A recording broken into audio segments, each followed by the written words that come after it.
ध्यान दीजिए, लासा और मासा पढ़ने से पहले कुछ चीजें हमको फिर से रिवाइज कर लेना चाहिए। वो कुछ चीजें क्या हैं?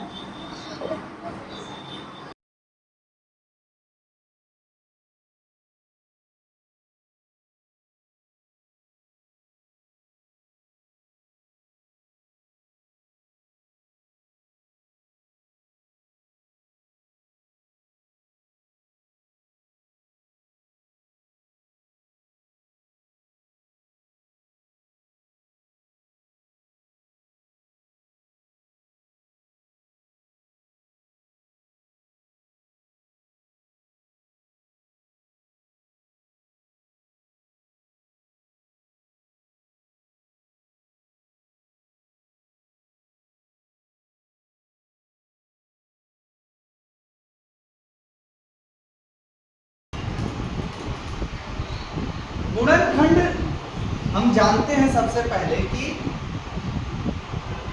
खंड ये दो शब्दों से मिलकर बना है, खंड और गुणन। गुणन और खंड।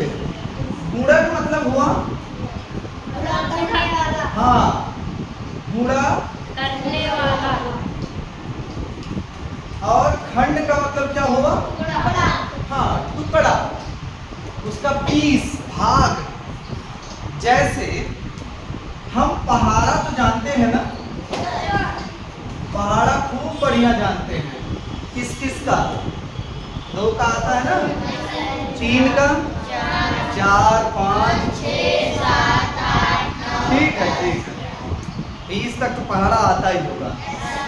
जब पहाड़ा आता है तो हम लोग जब पहाड़ा पढ़ते हैं तो कुछ इस तरह से ना, जैसे 5 का भी हम करते हैं तो 5 इके 5, उसके बाद 10, कैसे पढ़ेंगे? 5 दूना 10, 5 तिया 15, 5 चौके 20। जरा इसको अगर हम ऐसे लिख दें, क्या कोई दिक्कत? ये कुछ वही चीज जो हम पढ़ रहे थे उसी चीज को हमने लिख दिया। 5 इक्के 5, 5 दूना 10, 5 तिया 15, 5 चौके 20, 5 पंचे 25, 5 छके 30। ठीक है ना? अभी यहाँ पर आप देख रहे हैं, ये इसके गुणज है, ये इसका फल है, हमें निकल के आया, और ये इसका गुणनखंड है, टुकड़ा।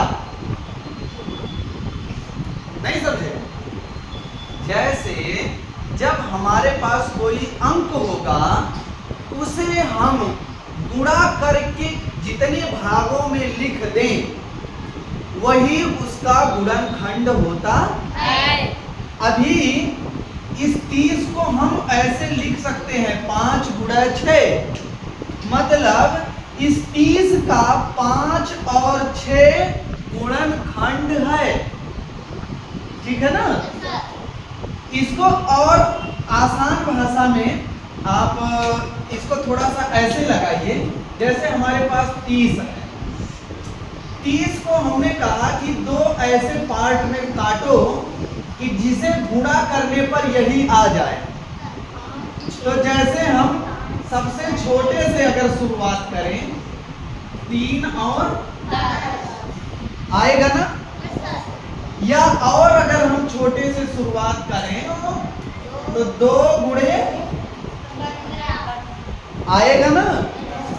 ये भी इसका गुणनखंड है, ये भी इसका गुणनखंड है। ठीक, लेकिन एक और शब्द यहीं पर आता है, अभाज्य गुणनखंड। कैसा? अभाज्य गुणनखंड। अभाज्य गुणनखंड। अभी तक तो गुणनखंड तो हम समझे कि गुणा करने पर जब वही आ जाए तो वो जो टुकड़े हमने बनाए वही गुणनखंड हैं।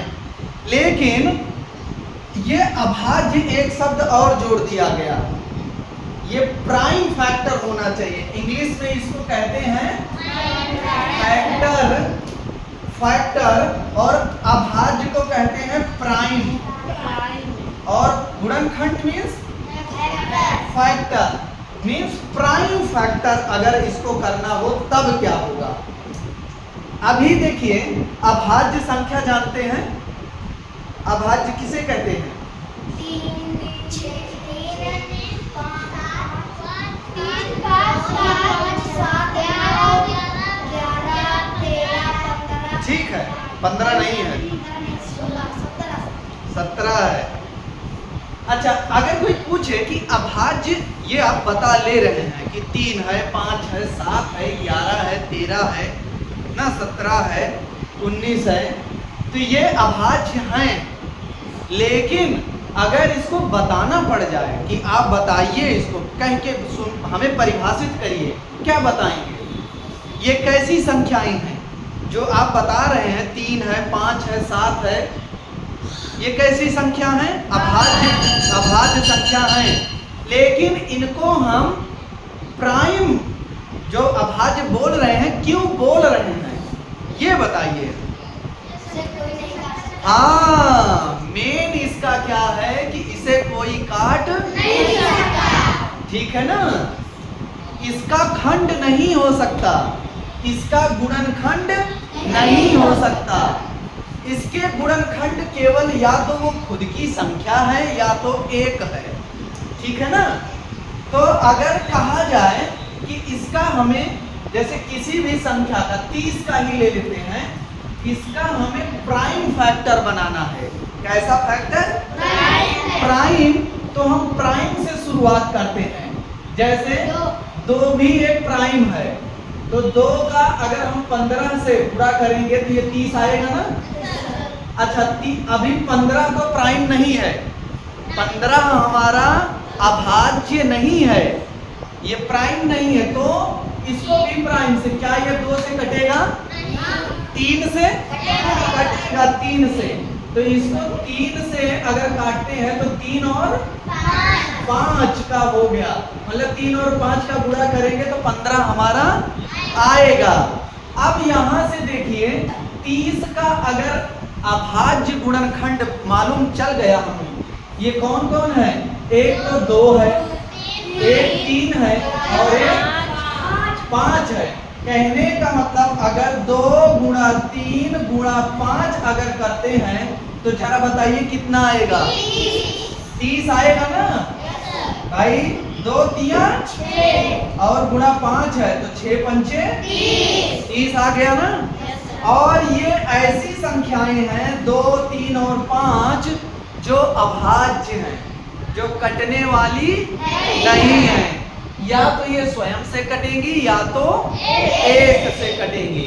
ठीक है ना, तो अभाज्य गुणनखंड निकालना समझ गए ना।